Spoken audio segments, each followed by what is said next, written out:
Bismillahirrahmanirrahim. Sekarang kita bahas pembahasan berikutnya, bagaimana obat yang dimasukkan melalui kulit, infus atau suntik atau insulin dan yang lainnya. Ya, taib. Sekarang insyaallah antum semua bisa jawab. Kalau suntik batal atau tidak? Hah? Suntik di sini batal atau tidak? Suntik di sini batal atau tidak? Suntik di bokong batal atau tidak? Di paha batal atau tidak? Kalau suntik di sini? Ini ada kejadian nyata. Jadi ada ikhwan di Madinah. Jadi di sana kan dokter kadang-kadang agak ada bercanda dan agak gampangan gitulah. Dokter-dokter bukan dari Arab Saudi tapi dokter yang didatangkan. Jadi kalau ngobati mahasiswa terkadang asal-asalan gitu. Pernah kejadian, nanti dihapus ya. Jadi ada kejadian sebagian mahasiswa disuntik, cerek. Begitu suntik setengah, temannya datang, dokternya tinggalin ngobrol-ngobrol. Belum selesai. Ngawur. Saya pernah ke sana juga pertama, ya. Saya datang ke sana di rongsen ada saya. Setelah itu dia sebutkan hasilnya, katanya kamu nggak punya otak, rongsennya nggak ada. Ya memang rongsen nggak ada gimana? Dokter kurang ajar katanya. Dokternya bercanda-bercanda ya. Jadi ada sebagian mahasiswa dikasih alat suntik, tahu nggak? Botol kan ada apa? Alat suntiknya.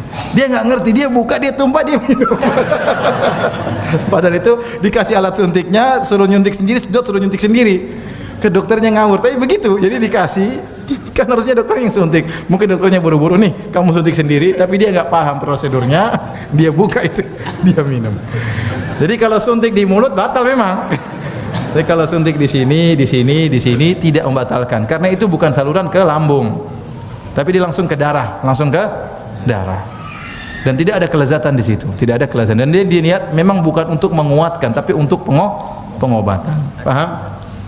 Demikian juga insulin juga bukan untuk makanan dan minuman, tetapi dia adalah untuk obat.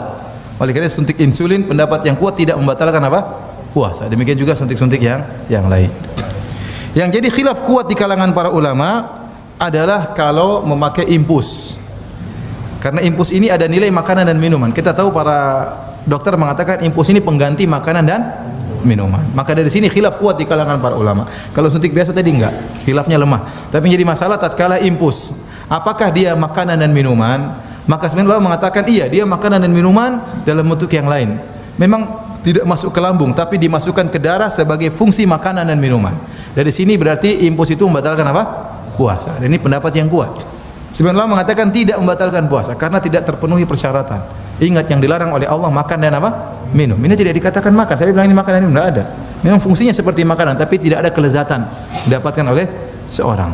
Tapi pendapat yang mengatakan membatalkan lebih kuat. Wallahu a'lam bishawab. Kenapa? Karena benar-benar fungsinya seperti makan dan minuman. Karena ini memang pengganti makanan dan minuman. Karena orang tersebut tidak bisa makan lewat. Tujuan infus memang untuk makanan dan minuman. Hanya saja orang yang sakit tidak bisa makan dengan jalur yang biasa, maka dimasukkan makanan lewat darah melalui infus. Dan ingat saya katakan tadi, di antara fungsi puasa adalah untuk mempersempit jalur aliran syaitan.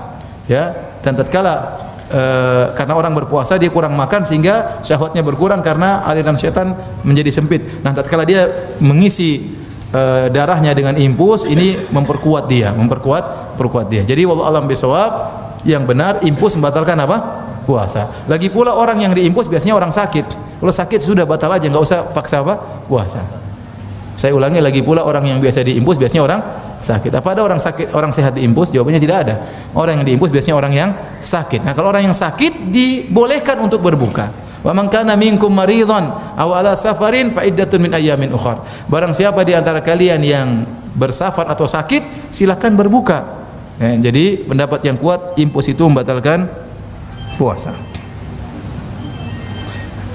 Adapun kalau memakai dahanat, pakai minyak balsam, minyak kayu putih, batal puasa atau tidak? Ya, kalau pakainya di lidah ya batal.